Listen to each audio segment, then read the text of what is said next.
Có một điều mà trước đây tôi chưa từng tin. Tôi đã từng nghĩ rằng vận mệnh là thứ đã được an bài. Ai sinh ra như thế nào thì sẽ sống như thế đó. Nhưng rồi, có những thời điểm trong cuộc đời, tôi nhận lại ra rằng, chỉ một niệm trong đầu thôi, cũng có thể khiến cuộc đời rẽ sang một hướng hoàn toàn khác. Tôi không nói về những điều lớn lao. Tôi nói về những thay đổi rất nhỏ.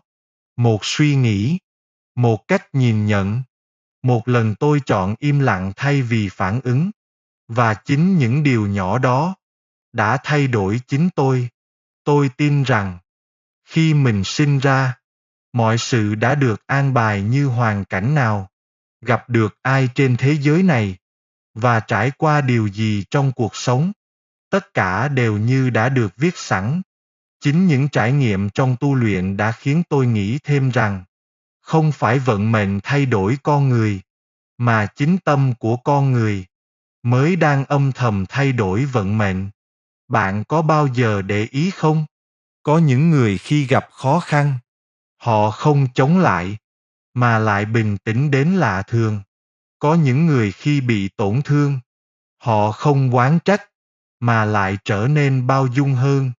Và kỳ lạ hơn nữa, chính những người như vậy, cuộc đời của họ lại dần chuyển biến theo hướng tốt lên.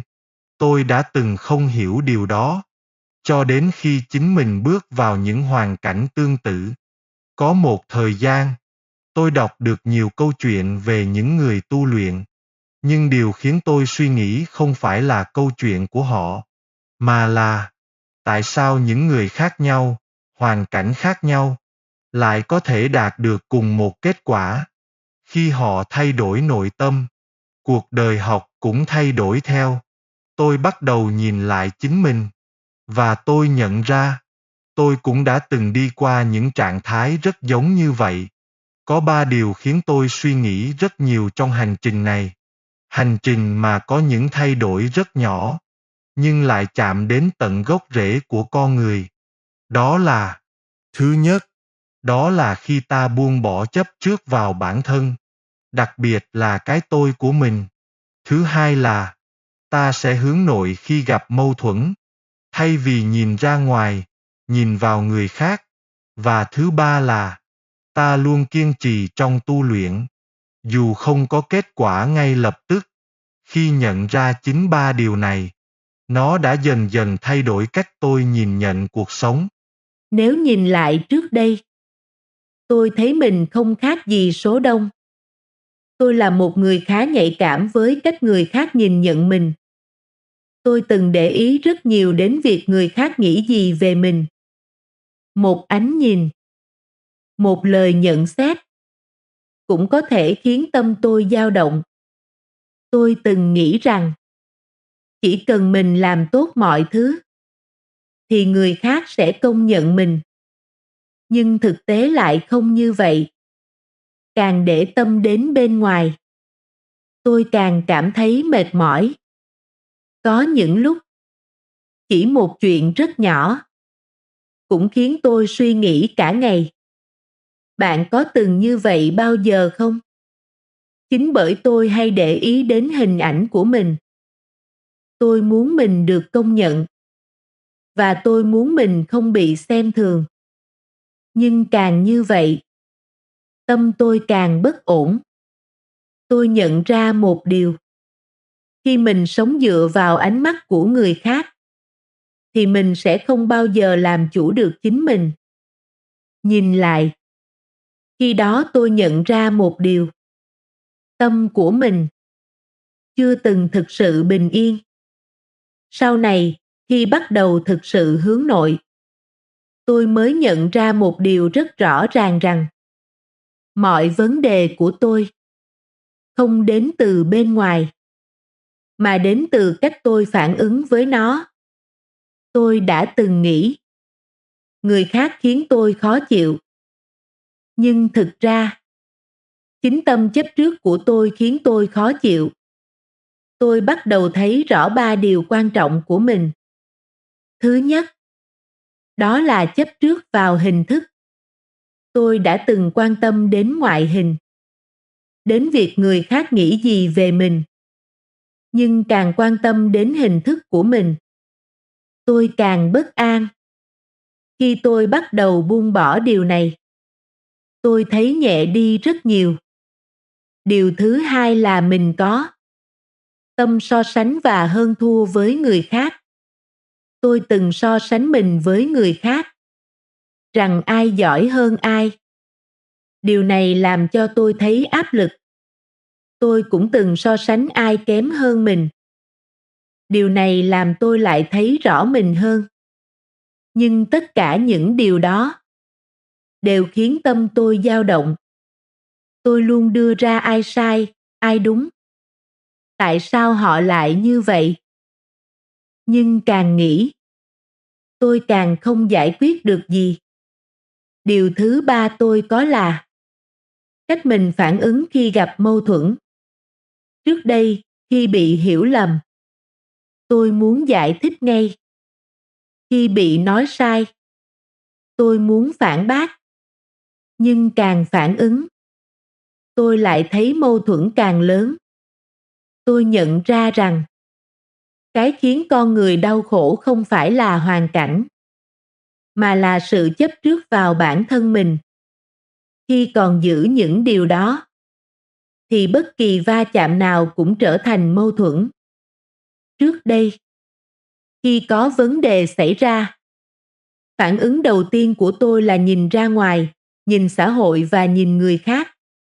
Sau này, tôi thử thay đổi một điều nhỏ, tức là quay lại nhìn chính mình. Ban đầu, điều này không dễ. Thậm chí có lúc, tôi không muốn nhìn lại chính mình. Nhưng càng làm, tôi càng thấy rõ rằng mỗi mâu thuẫn đều phản chiếu một phần nào đó của mình. Tôi không phản ứng ngay. Tôi không tranh cãi đúng sai. Và tôi nhìn lại chính mình trước tiên.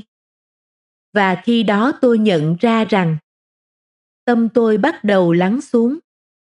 Khi tâm mình được tĩnh lại, thì mọi việc tự nhiên sẽ nhẹ đi. Tôi không còn đặt bản thân mình lên trước nữa. Có một điều mà trước đây tôi đánh giá thấp. Đó là sự kiên trì. Tôi từng nghĩ chỉ cần hiểu đạo lý là đủ. Nhưng thực tế, hiểu không có nghĩa là làm được. Chỉ khi lặp đi lặp lại việc tu sửa bản thân mỗi ngày, tôi mới thấy được sự thay đổi. Không phải thay đổi lớn, mà là những thay đổi rất nhỏ như ít nóng giận hơn, ít phản ứng hơn. Và tôi bình tĩnh hơn trước những điều không như ý, nhưng chính những điều nhỏ đó lại đang âm thầm thay đổi cuộc sống của tôi. Tôi nhớ có một giai đoạn, tôi gặp khá nhiều áp lực trong cuộc sống.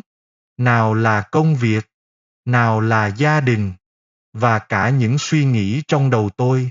Mọi thứ như chồng lên nhau. Trước đây, tôi sẽ cảm thấy rất nặng nề, thậm chí có chút bất mãn. Nhưng lần đó, tôi thử làm khác. Tôi không tìm cách thay đổi hoàn cảnh. Tôi chỉ tập trung vào một việc, đó là giữ tâm mình ổn định. Khi bị hiểu lầm, tôi không vội giải thích. Khi bị nói những điều không hay, tôi không phản ứng ngay. Thay vào đó tôi tự hỏi mình rằng, mình còn điều gì cần sửa? Sau một thời gian tôi nhận ra rằng, những người xung quanh cũng bắt đầu thay đổi. Không phải vì tôi nói gì, mà vì trạng thái của tôi đã khác. Tôi nhớ có một lần, tôi bị hiểu lầm trong một việc không đáng. Trước đây, chắc chắn tôi sẽ giải thích đến cùng. Nhưng lần đó tôi chọn im lặng.